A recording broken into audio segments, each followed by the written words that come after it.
Pendherek sedaya ingkang kula pinahaken, puji syukur dumateng Gusti Allah Subhanahu wa taala ingkang tansah pinaringan nikmat kagem kula lan panjenengan. Dinten punika kula badhe ngaturaken pawartos paling enggal. Polisi tansih menyelidiki kasus pangemudi Fortuner ingkang ngamuk, penabrak lan ngisak mobil Honda Brio dene wonten kawasan Senopati, Jakarta Selatan, Minggu 12 Februari dini hari. Akun Twitter @ari295 Ari Wijayanto ingkang ngaken pemilik mobil Brio lan bagi ngaken kriyosipun diamuk dening pangemudi Fortuner.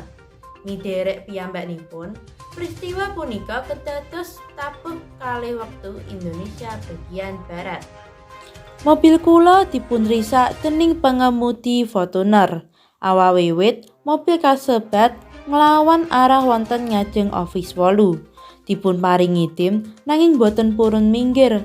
Pungkasanipun ajeng minggir sesampunipun ngedalaken tembung-tembung kasar. Mobil kasebat lajeng bujeng kula lan ngrisak wonten kajeng apotek Potenza seratipun.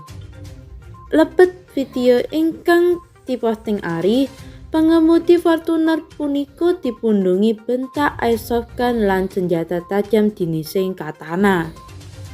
Kekait bab punika, Kabid Humas Polda Metro Kombes Pol Trunayuda Wisnu sanjang polisi saweg penyelidikipun piyambakipun boten purun berspekulasi soal kepemilikan senjata lan airsoft gun puniku.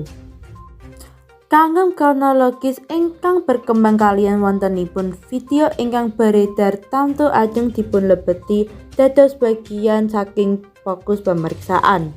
Lebeting penyelidikan kaliyan wontenipun perusakan tembung Trunayuda.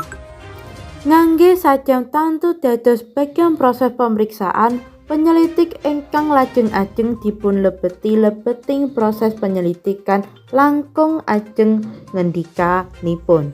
Wanci punika kasus kasebat saweg dipuntangani Polres Metro Jakarta Selatan. Cekap semanten bab ingkang saged kula aturaken dinten punika, nyuwun pangapunten ingkang saageng-agengipun pilih wonten tutur tembung utawi lampahan ingkang kirang tapsila saking kula kagem panjenengan sedayanipun. Kula Farah Maisa Davira matur nuwun.